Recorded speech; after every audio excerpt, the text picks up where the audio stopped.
Il faut dénoncer. Nous apprenons aux enfants à dénoncer. La consommation des stupéfiants n'est pas une personne. Ces jeunes ne sont pas de mauvaises personnes. Ils sont victimes de la société actuelle.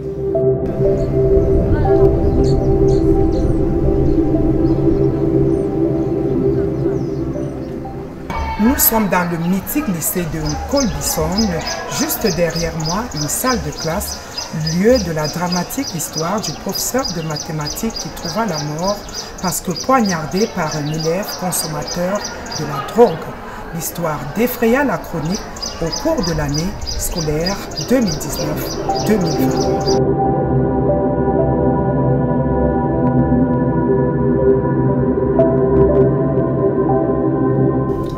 À l'école et puis au quartier. C'est arrivé qu'un ami d'abord venait avec. Et puis on a goûté et puis on a pris goût. Et c'est comme ça que petit à petit, ils sont rentrés dedans. Au quartier, ça s'est passé qu'il y a d'abord beaucoup de dealers. Et en fait de ça, il y a aussi beaucoup de jeunes qui consomment. Bon, et comme on marchait ensemble, quand ils prenaient, me conseillait aussi de prendre. Et était naïf et faisait aussi ce qu'il voulait. Ça fait 5 ans.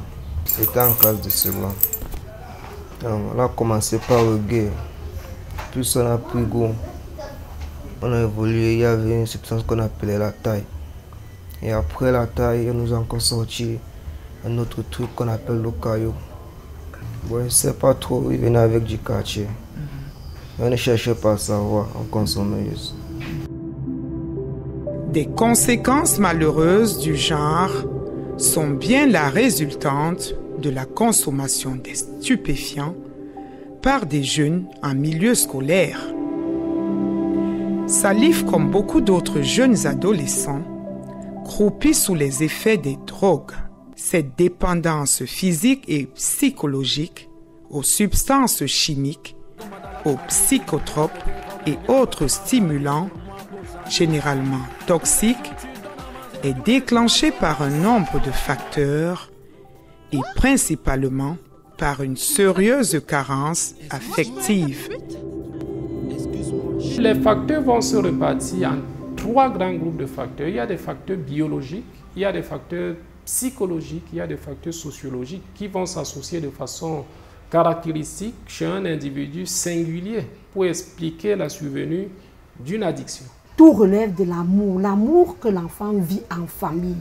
Et c'est d'abord la responsabilité des parents. Les parents devraient avoir une manière de se tenir face aux enfants.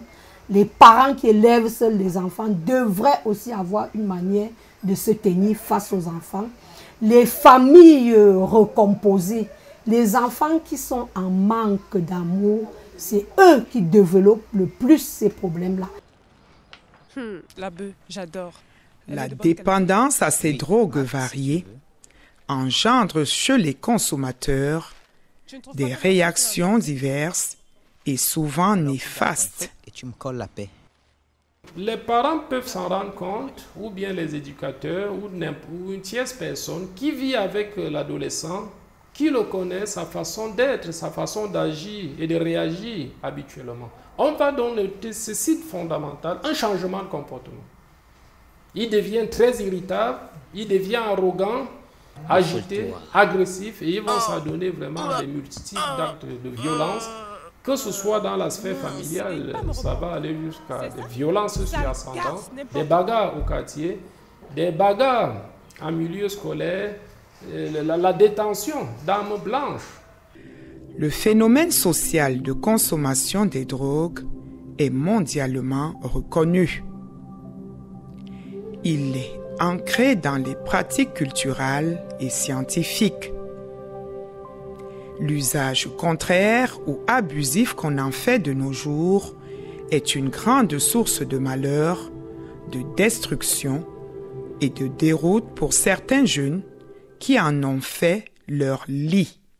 Culturellement, la drogue est un médicament que quelqu'un prend pour se faire soigner d'un mal, d'une maladie quelconque, qui prend pour réparer une situation, soit dans son corps ou dans son environnement. L'état des lieux dressé par les chefs d'établissement et les responsables du système éducatif rencontrés dans les régions du centre et du sud laisse entrevoir la dérive. Pendant la pause, les étudiants vont dans les environs et consomment de l'alcool ou des drogues. Et quand ils reviennent l'après-midi, on sent une certaine agressivité envers leurs camarades, envers les étudiants. L'an dernier, nous avons eu des cas d'enfants que nous avons pris carrément en flagrant délit. Ils n'étaient pas en train de consommer, mais ils portaient cela dans leur sac. Le phénomène commence à être un peu vieux et de plus en plus, nous également, nous prenons les dispositions, on commence à mieux le connaître aussi. Et lorsqu'on connaît déjà un mal, on a aussi déjà beaucoup de stratégies pour le combattre. Bien heureusement, depuis le forfait enregistré au lycée de Colbison, des dispositions dissuasives sont prises pour faire reculer la montée du phénomène dans les milieux académiques et scolaires. Nous avons renforcé tous les maillons au niveau des surveillances du secteur. On est passé de 7 à 9. La police qui s'occupe de l'établissement, qui passe régulièrement dans notre établissement.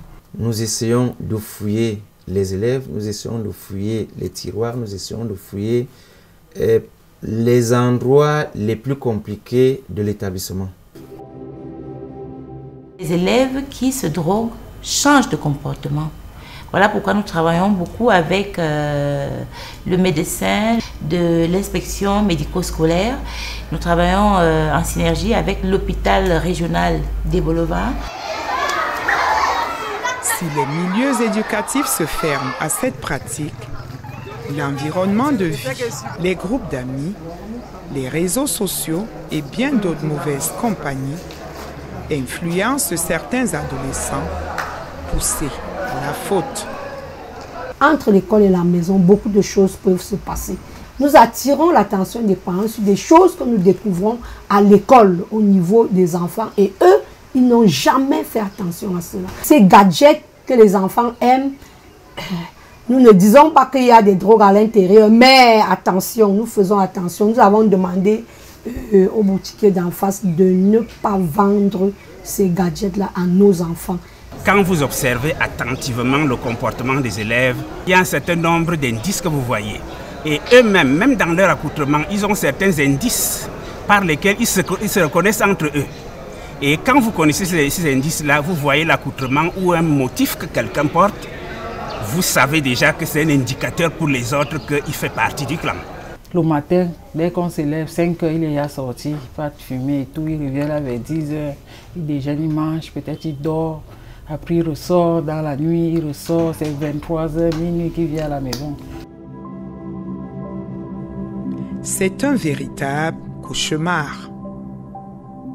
La répression intervient au terme d'une longue sensibilisation. Nous procédons à travers certains thèmes en montrant aux étudiants les méfaits de l'agro, quelles sont les conséquences liées à la santé, les conséquences liées au cursus académique, les conséquences liées même à l'état moral de l'étudiant. Cet accompagnement va des conseils et aussi expliquer les conséquences liées à la consommation, n'est-ce pas, des types de drogue. Il faudrait que l'enfant prenne acte. Beaucoup de gens croient que la gendarmerie n'est que répressive. Non, bien au contraire, nous sensibilisons. Nous conscientisons nos frères, nos enfants sur la question parce qu'en réalité, la drogue, les produits psychotropes dans la globalité peuvent causer beaucoup d'ennuis, détruire la société en général. La dernière chose, c'est la sanction. Cela participe de la prise en charge des victimes qui se veut multiforme. Nous intervenons au niveau de la prévention et au niveau du suivi des cas qui ont été détectés.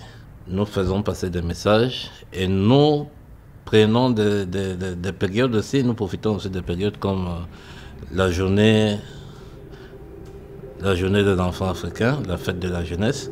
Alors nous ne ratons pas ces occasions pour aller dans les établissements. Le premier axe, justement, c'est la prévention.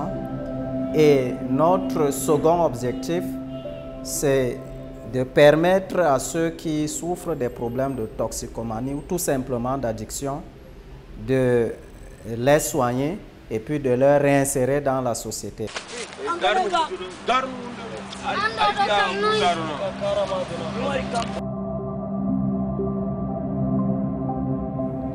Le cas de Salif en dit long sur la délicatesse du phénomène, un travail de longue haleine pour en sortir.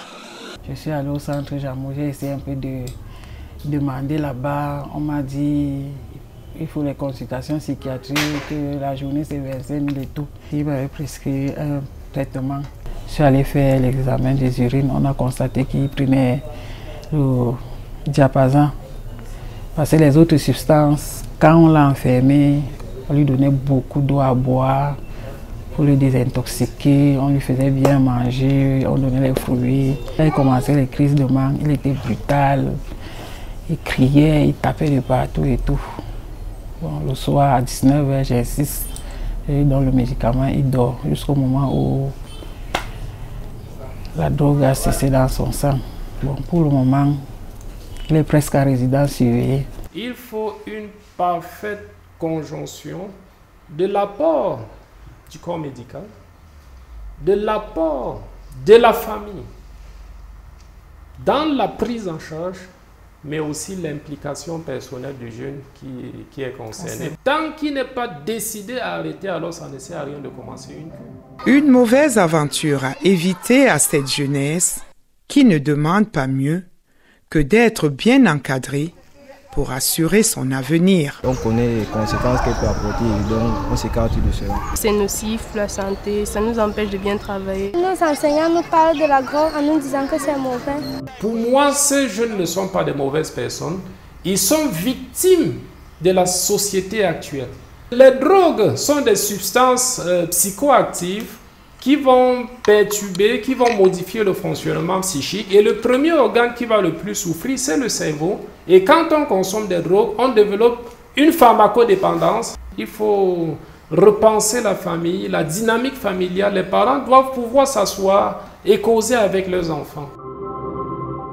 Le gouvernement doit prendre soin pour ce problème. On doit interpeller les chefs de quartier. On vend devant nous. On ne peut rien faire parce que nous avons peur, nous ne sommes pas protégés. Je dirais aux jeunes, je dis que la consommation de la drogue, c'est pas bien.